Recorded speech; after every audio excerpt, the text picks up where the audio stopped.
Hello everybody, welcome to my channel. Today I want to talk about my experience in the NICU and also my experience with having a 3-month early baby, which is my daughter Rose. She was 28 weeks. I got a C-section exactly at 28 weeks. So this video is for like mothers who are going through this or are in the hospital and are expecting to give birth early. You might have preeclampsia and you want to know the possible outcome of having preeclampsia or whatever the case may be. I'm here to fill you in, and we can, thought something was in my cup, we can drink some wine. I ain't got no makeup on or nothing today. I'm not trying to be fancy. This is my channel, so if you an internet thug, cyber bully, whatever, you can dismiss yourself because you will get blocked. And not because I'm sensitive about it, it's just that I don't do that. We don't do that over here, so you can politely excuse yourself. But for anybody else who sincerely this is something that you are dealing with, I can shed some lights on my situation that might be your situation. I'm not sure. Okay. Okay, so when I first conceived Rose, I remember that I went to the hospital because I had a very sharp pain, and I ended up having a subchorionic hematoma. That is a small internal bleeding from her implanting so aggressively in me. And either the internal bleeding, and the placenta gets ripped away from the uterus, and if it keeps doing that, then you can lose your pregnancy. So you can either lose your pregnancy, or you can either it can either heal on its own, resolve on its own, and you can keep the pregnancy. So that was the first fucking thing that was bad with my pregnancy. The first initial thing that caused me worry, because she already was surprised. I had gave up on having a baby. And I'm not using my background today. I'm just chilling on my couch. My baby is sitting in her Minnie Mouse rocker, and I am unwinding. And my nails aren't done. I'm gonna do these on video for you guys later though. And I love Chardonnay. Okay, so and okay, let me see. I had so much stuff leading up to my pregnancy, but I guess I'll talk about those things. So in December, I started to go to the hospital because I was like so sick. I didn't feel like myself. My blood pressure was through the roof. It was like so high, it was in stroke zone. And I would go there to university hospitals in Cleveland. They are a good hospital, especially the Rainbow Babies. Y'all, my face is fucked up. I don't know, but anyway, they're a good hospital. And they would keep me, and then I would ask to be sent home, and I would sign to be sent home. And this was going on. I have been, what's the word? I can't think of the word, but I was in the hospital 3 times that week where I had to stay. And then my birthday came, which is January 1st. And I went back the next day, and they just told me, like, we can't keep letting you leave like this. Like, we just gonna keep you. And it was so much going on with my blood pressure. It was so high, y'all. Like, it started out like to me, I thought it was okay. It was like something over 160, and that's horrible. But it started getting up in the 200s, over 200s. Okay, so I was in a stroke zone. It was very severe, and my blood pressure was not stable, and it was not easy for them to stabilize it either. It was so many medications I had to be on. And not only was that the problem with my blood pressure, my baby, they would do the stress test on me, and the stress test is where they hook you up to the monitors. They stick them on your stomach, and they wrap a band around you, and you sit with the monitors. And the monitors is really just paying attention to the baby's heartbeat and things of that nature. So my baby was always flat. Her line was always flat. Usually, you should see like spikes like this, my baby stayed flat, and she might have a dip where she might dip down. Dipping down is horrible. It's called deceleration, and she was doing that a lot. So we both were sick, and initially, honestly, we both were just killing each other. She wasn't getting any blood flow or any nutrients through her umbilical cord. She had bleeding in her umbilical cord, and she wasn't gaining any weight. They gave me ultrasounds every day, stress tests every day. Like, I remember one time I was hooked up to the stress test for 18 hours, and I was so uncomfortable. And then they start testing me for preeclampsia, collecting my urine and seeing the proteins, and it came back that I did have preeclampsia, and so that was another problem in itself, where they had to monitor my blood pressure the best that they could, and also in my hospital room they had to put the rails up, because when you have preeclampsia, even eclampsia, you are at risk for having the seizures while you're pregnant. And I get seizures periodically, and I have never been treated for them, and that's my own issue in itself. I will one day. I will. But that's another story in itself of why I have not. So that was going on. And it was just a lot leading up to that. So they wanted to get me to at least 34 weeks. But my baby, I got checked in January 2nd, and my baby ended up coming January 25th. Right. One of the doctors was in there monitoring me, doing the ultrasound, because I got 3 of those a day, 2 or 3 a day. It just depended on the day. And she tried to play it. I'm like, okay, I'm just going to send you downstairs, which wasn't an issue. I always was going to labor and delivery because I always was hooked up to this damn stress test. Like, they were really watching my pregnancy very close. I had a very good high-risk team, I will say. But when I got downstairs, they were like, in 30 minutes, you'll be going in labor and delivery, having an emergency C-section. I'm like, what? Hold on, wait a minute. And I just start getting anxiety. So I'm trying to, calm myself down. No, I'm thinking 30 minutes is when I'll be going in the room. No, they rushed me in there right away, and in about 30 minutes, I was done being prepped to have an emergency C-section. So we can skip that. When my baby was born, when they cut her out of me, they put her in a plastic bag and rushed her out the room. I did not get to see her. And they told me that I couldn't see her for 24 hours because I was on a medication called magnesium.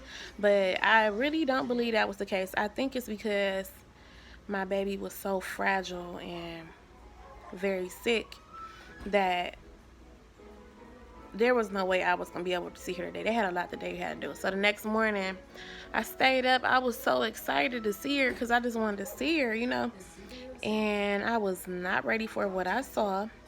My baby was attached to so many wires, and she had so many lines in her. She had what do they call that line? I'm just gonna call it a line. She had the line in her arm going to her heart. She had the breathing tube going down her throat. She was on an oscillator. She was on one of them breathing machines that make your body shake. It was a lot. Hold on, guys.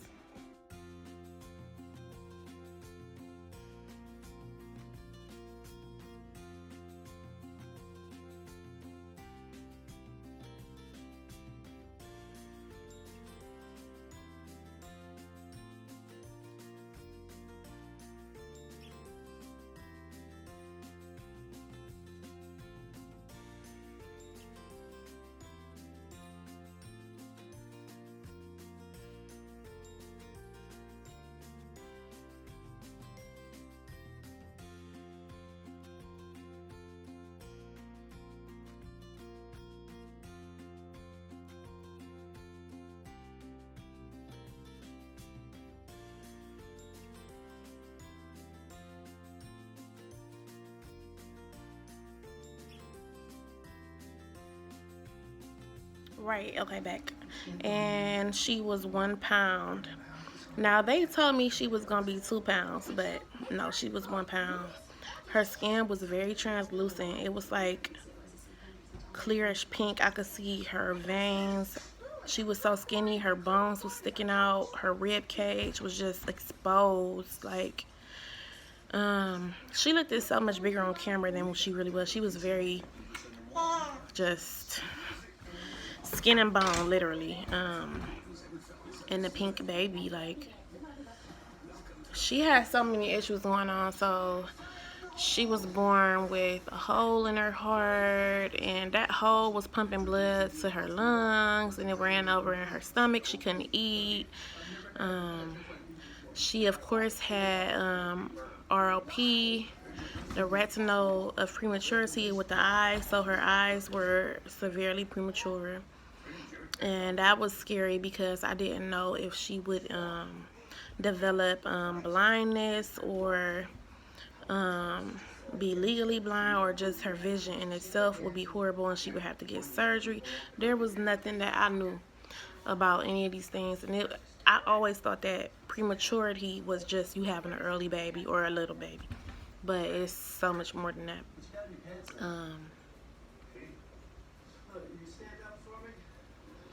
What else, Rose? So it was a lot. She couldn't eat for 2 weeks. They gave her like a teaspoon every 3 hours in the feeding tube that was in her nose. What was in her mouth? In her mouth. That went down to her stomach. For about after the 2 weeks, because they had to treat the hole in her heart with ibuprofen and Tylenol. They tried it with ibuprofen first. It did not work. And Tylenol was the last thing they was going to try. I do not know why it works. They said they don't know why it works, but it just does sometimes for closing holes. So it didn't close it, but it did shrink it a lot. It shrunk a lot to where there was no blood going in her stomach, because she used to have meconium coming up her throat for real. Green, black, tar looking stuff coming up her throat, and it just come up and it just be a lot, and you wouldn't even know, because she wouldn't even cry or she wouldn't fuss about it. She just lay there. So I remember when she passed her first meconium, because that's the first poop. It's like a jelly looking greenish black poop, but it looked like jelly, and it just kept coming out and out. It was like crazy. It was like not real how much of this came out. It was like somebody stepped on a tube of jelly, and it was crazy. What you want, Mama? Would you like to play with Pinky? This is Pinky. Here you go. There you go, mommy baby. Okay, so after that happened, she still wasn't in the clear. She had that big Buddha belly. It was so much air in her belly, they used to have to suck it out every day, all day, for real, to get that air out her stomach. Her stomach was so extended. It was crazy. That was the biggest thing on her body, was her stomach. It was huge. She did have belly Reuben, so they did have to have her under the blue light, but that wasn't long. That was for about like 3-4 days where she was under that light. What else, Rose?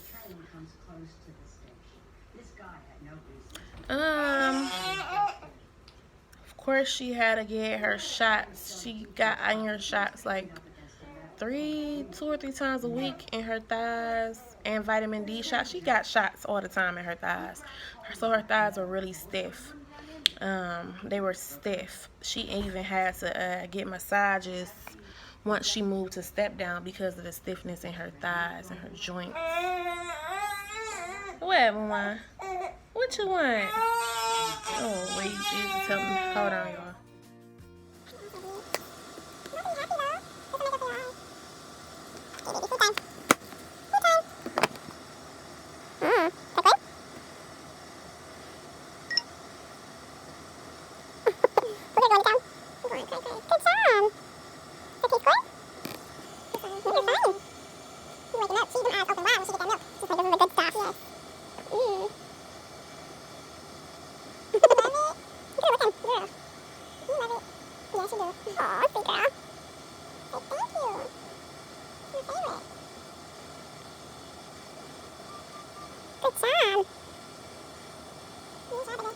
Sit up a little.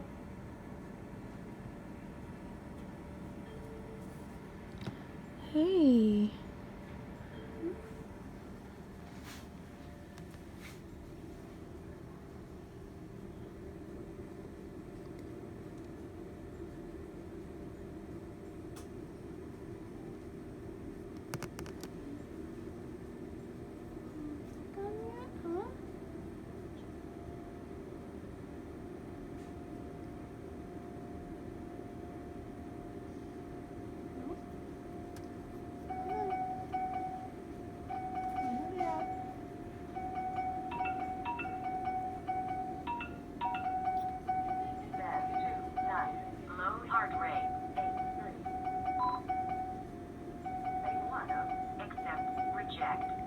Rose.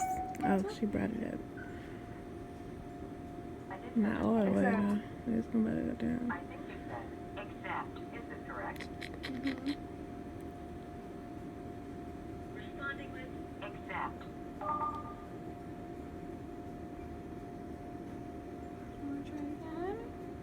That's like the first size they get, or yeah, which is like, this seems so big for it her. is. It's huge. And this is the smallest we have. This is like what we start with. Are you serious? Mm-hmm. That's bigger than her best wear. I know. So that might just be the problem too. Like it's just too big for her. Like I don't think she can figure out how to. Not all of it. See how she stopped? It's huge. She's trying. It's big though. That's a big nipple. Look at her pacifier compared to that. I know which one she has. Here, I know. That would take forever. I know. And Cause she we can drinking talk. it, but it's so big. You wanna try?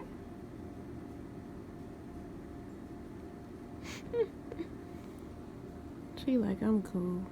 She's like, that's a lot of work. She took some though. Yeah. She took like an ml or two. That's a big bottle. Well, a big nipple. I'll put in two, like, and see if have you met Sherry Riccardi? No.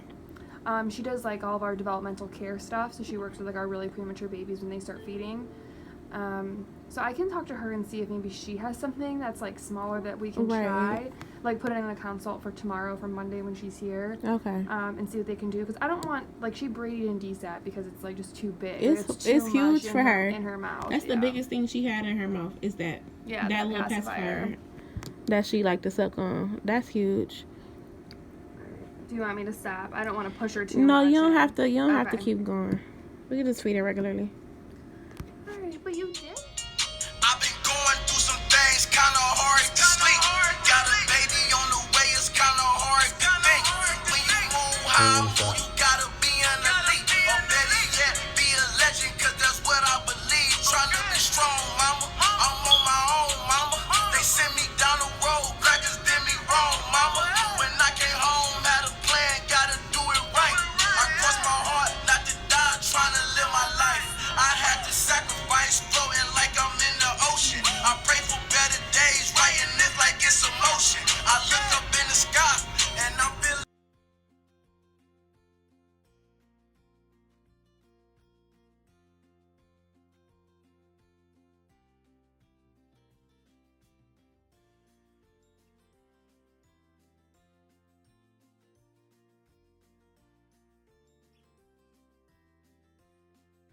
Okay.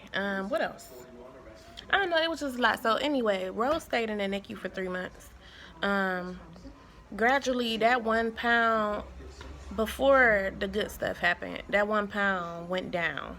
Okay, she was weighing just grams. She was losing weight, and that happens with babies. They lose weight, but she couldn't afford to lose any weight.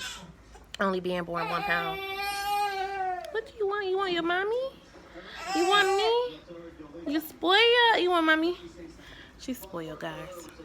I will show pictures of her throughout this video. I just don't feel like it. I guess I will. She's being bad. Say hey, Nana. Look at you. Hey, baby. You're a good girl. You're being a good girl. Okay. She's a Sour Patch. Sweet and sour. What are you doing to me? Okay.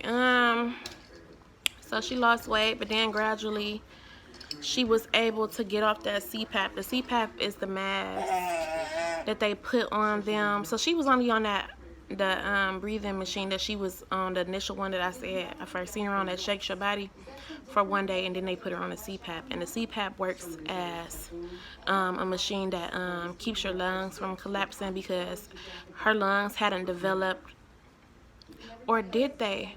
Surfactant. She didn't have surfactant. So her lungs would, when they collapse, they would glue shut. I think that is surfactant, what causes your lungs to be sticky or something. I think they'll tell you.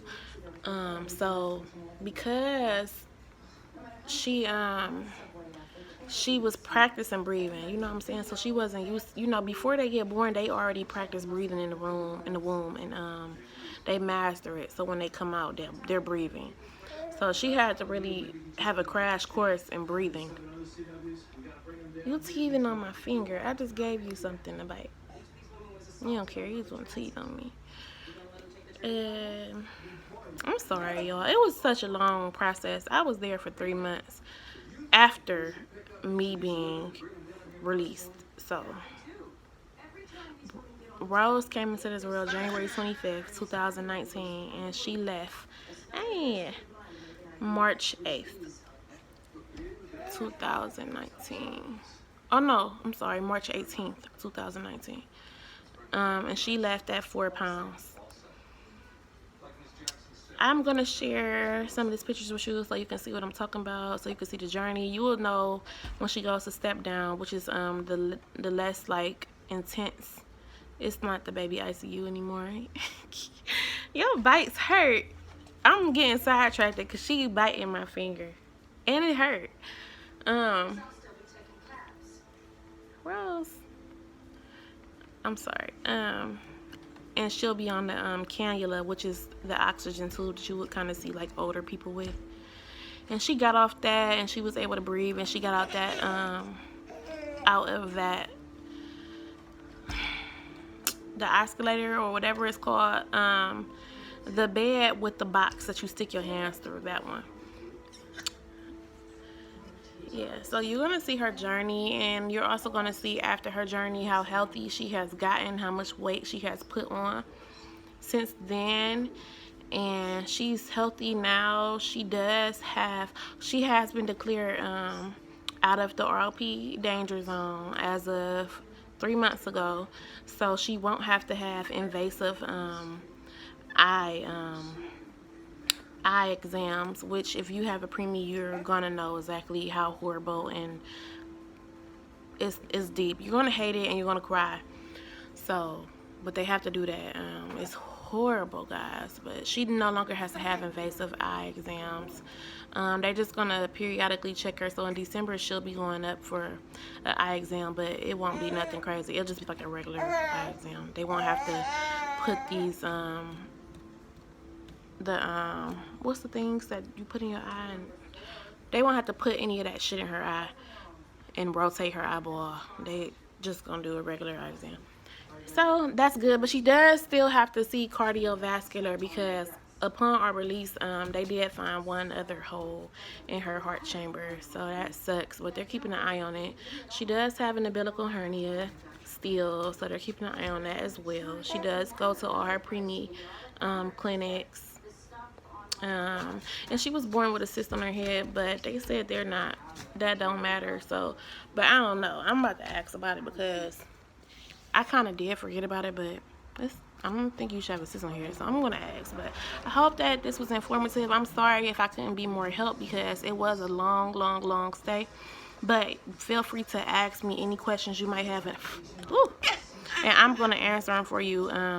I will answer them for you. I'm not gonna be one of them people who just tell you to comment and don't reply. I will answer them to the best of my ability. So thank you guys for watching, and new moms and even old moms, take care and congratulations, and I pray for you for your journey with your baby. Rose getting her good massages from the massage therapist Susan. We loved her. Rose loved her energy.